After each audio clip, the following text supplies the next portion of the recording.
সদস্য জনাব মোহাম্মদ সাইফুল ইসলাম, ঢাকা 19। সম্পূরক প্রশ্ন করুন। মাননীয় স্পিকার, আপনাকে ধন্যবাদ। মাননীয় স্পিকার, আমি মাননীয় মন্ত্রী মহোদয়ের কাছে জানতে চাই, ডাক, টেলিযোগাযোগ ও প্রযুক্তি বিষয়ক মাননীয় মন্ত্রী মহোদয়, ইদানিং দেখা যাচ্ছে ফেক ফেসবুক আইডি খুলে একজন জনপ্রতিনিধি কিংবা ব্যবসায়ীকে যা তা লিখে তার মান সম্মান ক্ষুণ্ণ করছে, এবং ইউটিউব আইডি খুলে যা তা সে লিখছে এবং মানুষের মান সম্মান নিয়ে ছিনিমিনি খেলছে।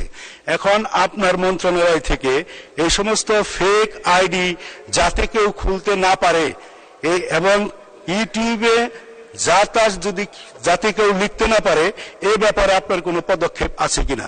ধন্যবাদ মাননীয় স্পিকার। ধন্যবাদ মাননীয় সদস্য, মাননীয় প্রতিমন্ত্রী। ধন্যবাদ মাননীয় স্পিকার। মাননীয় স্পিকার, আপনার মাধ্যমে মাননীয় সংসদ সদস্যকে ধন্যবাদ জানাই। এটি শুধু বাংলাদেশের নয়, সারা বিশ্বের প্রত্যেকটি দেশেরই সমস্যা, যেখানে এই সোশ্যাল মিডিয়া, নিউ মিডিয়াতে এই ধরনের মিসইনফরমেশন এবং এই ধরনের ফিশিং, মাস্কিং, এই ধরনের অপরাধ করা হচ্ছে, অপপ্রচার, গুজব ছড়িয়ে অনেকে প্রাণহানি হচ্ছে, অনেকে আত্মহত্যার পথ বেছে নিচ্ছে।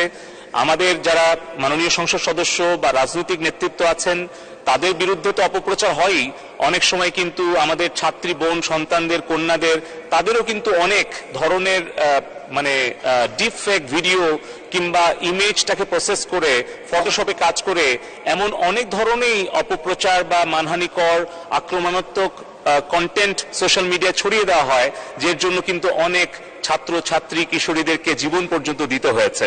তো সেই ক্ষেত্রে কিন্তু প্রয়োজনে এবং সময়ের তাগিদে আমরা সাইবার সিকিউরিটি অ্যাক্ট প্রণয়ন করেছি, এবং যে কোনো কেউ যদি ক্ষতিগ্রস্ত হয় তাহলে সে আইনের আশ্রয় গ্রহণ করতে পারে, তার বিরুদ্ধে আইনগত ব্যবস্থা গ্রহণ করতে পারে। একই সাথে কিন্তু আমরা ফেসবুক, ইউটিউব, টিকটক সহ আমরা আমাদের বাংলাদেশ টেলিকমিউনিকেশন রেগুলেটরি কমিশন BTRCর মাধ্যমে এই আইনের বলে আমরা প্রতিনিয়ত এই অভিযোগগুলো করে থাকি। সেই ক্ষেত্রে আমি আপনার মাধ্যমে সকল মাননীয় সংসদ সদস্য এবং যারা দায়িত্বশীল কর্মকর্তা, জনপ্রতিনিধি আছেন, তাদেরকে অনুরোধ করব, আপনারা যদি আমাদের কাছে আপনাদের যে নিজস্ব পেজ কিংবা ইউটিউব চ্যানেল আছে, অ্যাকাউন্ট আছে, সেটি যদি ভেরিফিকেশনের জন্য পাঠান, তাহলে আমরা এটা ভেরিফাই করে দেব। তাহলে কিন্তু অন্য কোনো ফেক আইডি দিয়ে আপনার নামে কেউ অপপ্রচার করতে পারবে না। পাশাপাশি আমরা ফেসবুক, ইউটিউব সহ টিকটক, অন্যান্য সোশ্যাল মিডিয়াকে নিয়মিতভাবে অভিযোগগুলো পাঠাই, যাতে এই প্ল্যাটফর্মটা মাল্টিন্যাশনাল, তাদের কিন্তু বর্তমানে বাংলাদেশে কোনো অফিস রেজিস্ট্রেশন করা নাই।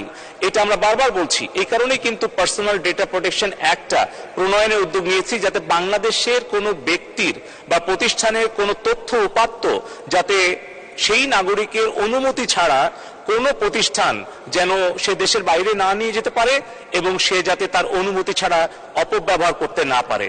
তো আমি আবারও অনুরোধ করব সবাইকে, তারা যেন ভেরিফাই করে নেন, এবং পাশাপাশি আমাদেরকে অভিযোগ করলে আমরা এর বিরুদ্ধে শক্ত ব্যবস্থা নিব, এবং তাদেরকেও বাধ্য করব যাতে তারা নিজেরাও এই ধরনের ব্যবস্থাটা গ্রহণ করে। ধন্যবাদ মাননীয় স্পিকার। ধন্যবাদ মাননীয় প্রতিমন্ত্রী।